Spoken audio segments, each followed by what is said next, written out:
नमस्कार, मेरा नाम है अनविका। बिहार का न्यूज में स्वागत है। आज 29 नवंबर दिन शुक्रवार है। खबरों की ओर बढ़ने से पहले हेडलाइन को देख लेते हैं।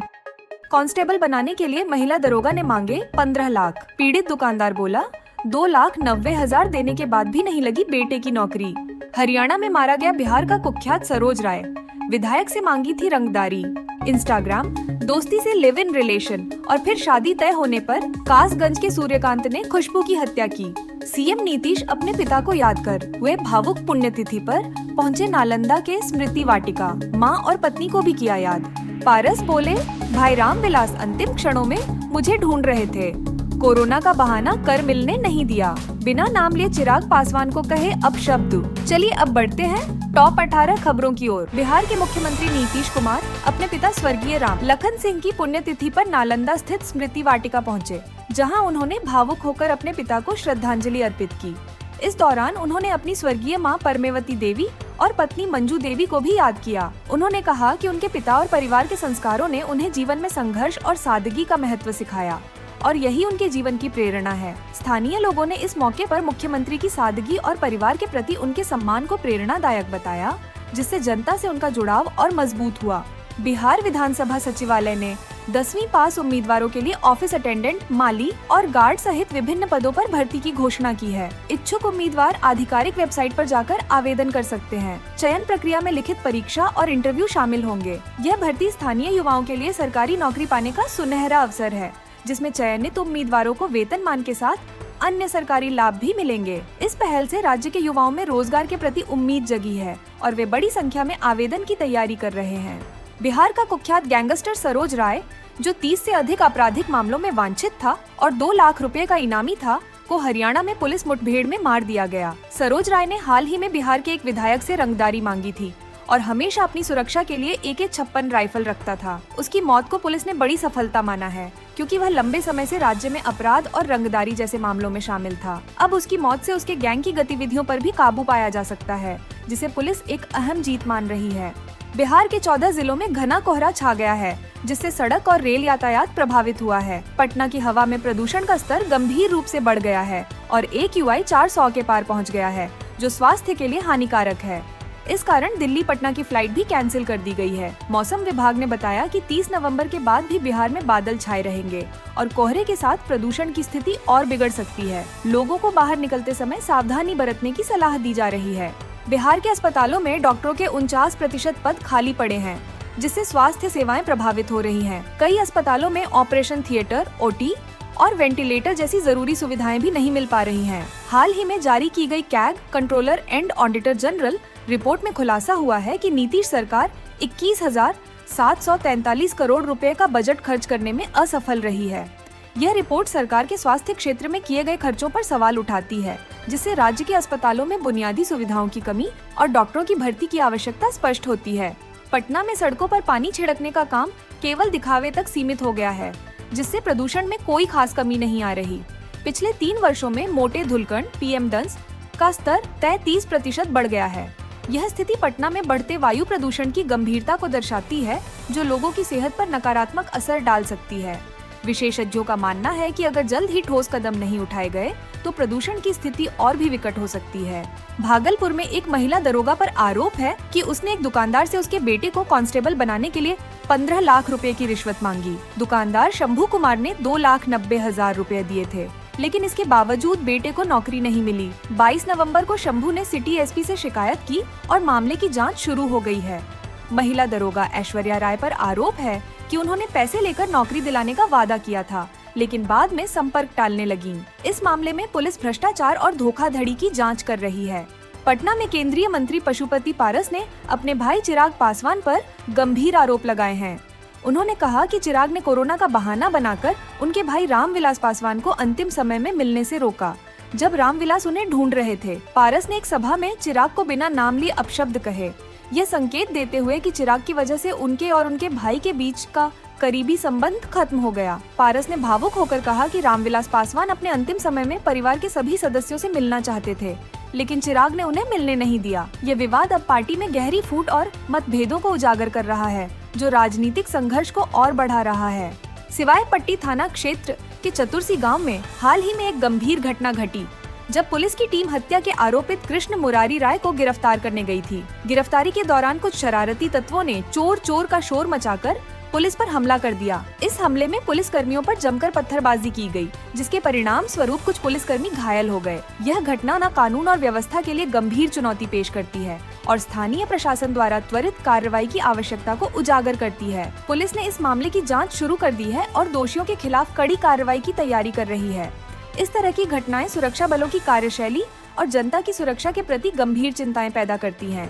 भारतीय क्रिकेट टीम के पाकिस्तान में खेलने पर रोक लगाने के मामले में बिहार के उप मुख्यमंत्री तेजस्वी यादव के बयान पर भारतीय जनता पार्टी भाजपा ने कड़ा पलटवार किया है। भाजपा विधायक पवन जायसवाल ने कहा है कि तेजस्वी यादव यह तय नहीं करेंगे कि भारतीय क्रिकेट टीम पाकिस्तान जाएगी या नहीं। यह बयान तेजस्वी यादव द्वारा भारतीय टीम की सुरक्षा को प्राथमिकता देने की बात किए जाने के बाद आया है। पवन जायसवाल ने यह भी कहा कि क्रिकेट एक खेल है और इसे राजनीति से अलग रखा जाना चाहिए। इस विवाद ने राजनीतिक हलकों में गर्मी बढ़ा दी है और अब क्रिकेट के इस मुद्दे पर विभिन्न दलों के बीच बयानबाजी जारी है। यह स्थिति इस बात को भी दर्शाती है कि खेल और राजनीति के बीच का अंतर अब और भी छोटा हो गया है। खुशबू की कहानी एक दुखद और गंभीर घटना की ओर इशारा करती है। 1 साल पहले खुशबू ने इंस्टाग्राम के जरिए कासगंज के गांव ऊंचा गांव के निवासी सूर्यकांत से मित्रता की थी। इस मित्रता के बाद दोनों ने 2 महीनों तक लिव इन रिलेशनशिप में रहने का निर्णय लिया। हालांकि खुशबू की शादी कहीं और तय हो जाने के बाद स्थिति बदल गई और सूर्यकांत यह स्थिति सहन नहीं कर सका। इसके परिणाम स्वरूप उसने खुशबू की हत्या कर दी। ये ट्रेजिकली घटनाक्रम यह स्पष्ट करता है कि व्यक्तिगत संबंधों में तनाव कब खतरनाक मोड़ ले सकता है और यह समुदाय में सुरक्षा एवं संबंधों के महत्व को उजागर करता है। पुलिस ने मामले की जांच शुरू कर दी है और आरोपी की गिरफ्तारी का प्रयास किया जा रहा है ताकि न्याय सुनिश्चित किया जा सके और ऐसी घटनाओं की पुनरावृत्ति रोकी जा सके। धनंजय कुमार की कहानी एक दुखद घटना पर आधारित है। धनंजय की शादी शुक्रवार को होने वाली थी और उसी दिन उसके लिए पूजाई की रस्म भी तय थी। वह अपने घर पर छठ पर्व के अवसर पर नौकरी से वापस आया था और परिवार ने शादी और पूजाई की सभी रस्मों की तैयारी पूरी कर ली थी। लेकिन अचानक घटित एक नाजुक घटना ने खुशी को मातम में बदल दिया। धनंजय का परिवार इस अवसर के लिए बेहद उत्साहित था, लेकिन घटनाओं ने सभी को स्तब्ध कर दिया। यह घटना न केवल धनंजय के परिवार बल्कि पूरे गांव के लिए भी गहरे दुख का कारण बन गई है। इस प्रकार धनंजय की शादी की तैयारी एक दर्दनाक मोड़ ले लेती है और उसकी खुशी के पल में गहरी निराशा समा जाती है। बिहार विधानसभा के शीतकालीन सत्र के अंतिम दिन स्मार्ट मीटर में गड़बड़ी को लेकर विपक्ष ने जोरदार विरोध प्रदर्शन किया। कांग्रेस विधायक अजीत शर्मा ने स्मार्ट मीटर घोटाले की जांच की मांग की। इस पर ऊर्जा मंत्री ने जवाब देते हुए कहा कि जब विपक्ष सत्ता में था तब स्मार्ट मीटर में कोई समस्या नहीं थी। इस बयान ने राजनीतिक विवाद को और बढ़ा दिया क्योंकि दोनों पक्ष एक दूसरे पर आरोप लगा रहे थे। विपक्षी नेताओं ने नारेबाजी करते हुए अपने आरोपों को उठाया और यह मुद्दा विधानसभा में हंगामे का कारण बना। स्मार्ट मीटर की स्थिति और उसके संचालन पर उठाए गए सवालों ने इसे न केवल जनता बल्कि सरकार के लिए भी एक महत्वपूर्ण चिंता का विषय बना दिया। पूर्णिया शहर के लिए एक महत्वपूर्ण खबर आई है। मुख्यमंत्री नीतीश कुमार ने हाल ही में पूर्णिया एयरपोर्ट के निर्माण को लेकर बैठक की, जिसमें एयरपोर्ट निर्माण में तेजी लाने के लिए अहम निर्णय लिए गए। इस बैठक ने पूरे क्षेत्र में खुशी की लहर दौड़ा दी है। मुख्यमंत्री ने अधिकारियों को निर्देश दिया कि वे निर्माण कार्य की प्रगति पर नजर रखें और किसी भी प्रकार की बाधाओं को दूर करने के लिए जरूरी कदम उठाएं। ये एयरपोर्ट क्षेत्र की कनेक्टिविटी और विकास के लिए एक अहम कदम साबित होगा, जिससे स्थानीय लोगों को हवाई सेवाएं मिलेंगी और व्यापार व पर्यटन को भी बढ़ावा मिलेगा। पूर्णिया वासियों की लंबे समय से इस एयरपोर्ट का इंतजार था और अब यह उम्मीद जताई जा रही है कि यह सपना जल्द ही साकार होगा। एक नाबालिग लड़की के धर्म परिवर्तन के मामले में उसके पिता ने गंभीर आरोप लगाए हैं। पिता का कहना है कि उनकी बेटी का धर्म परिवर्तन कराकर उसे बेचने की तैयारी की जा रही है और यह सब किसी विशेष समुदाय के युवक द्वारा किया गया है। हालांकि नाबालिग लड़की ने स्पष्ट किया है कि उसने अपनी मर्जी से धर्म परिवर्तन किया है और वह किसी दबाव में नहीं आई है। इस मामले ने लड़की के परिवार में गंभीर तनाव उत्पन्न किया है और यह समाज में भी चर्चा का विषय बन गया है। पिता की शिकायत के बाद पुलिस ने मामले की जांच शुरू कर दी है। पुलिस इस बात की जांच कर रही है कि क्या कोई गलत काम हुआ है या लड़की ने स्वतंत्र रूप से अपना निर्णय लिया है। यह घटना धर्म परिवर्तन, पारिवारिक रिश्तों और सामाजिक मान्यता के मुद्दे को उजागर करती है और पुलिस की जाँच का परिणाम महत्वपूर्ण होगा। किशनगंज में पैक्स चुनाव के दौरान ड्यूटी पर तैनात एक शिक्षक की हार्ट अटैक से दुखद मौत हो गई। शिक्षक चुनाव संबंधी अपनी ड्यूटी निभा रहे थे जब अचानक उन्हें सीने में दर्द हुआ और वह बेहोश हो गए। उन्हें नजदीकी अस्पताल में भर्ती कराया गया, लेकिन चिकित्सकों ने उन्हें मृत घोषित कर दिया। इस घटना ने चुनाव ड्यूटी के दौरान कर्मचारियों की देखभाल और सुरक्षा प्रोटोकॉल के महत्व को उजागर किया है। स्थानीय प्रशासन ने मामले की जांच के आदेश दिए हैं ताकि यह सुनिश्चित किया जा सके कि सभी सुरक्षा उपायों का पालन किया गया था। यह घटना शिक्षक समुदाय और उनके परिवार के लिए बड़ा सदमा है।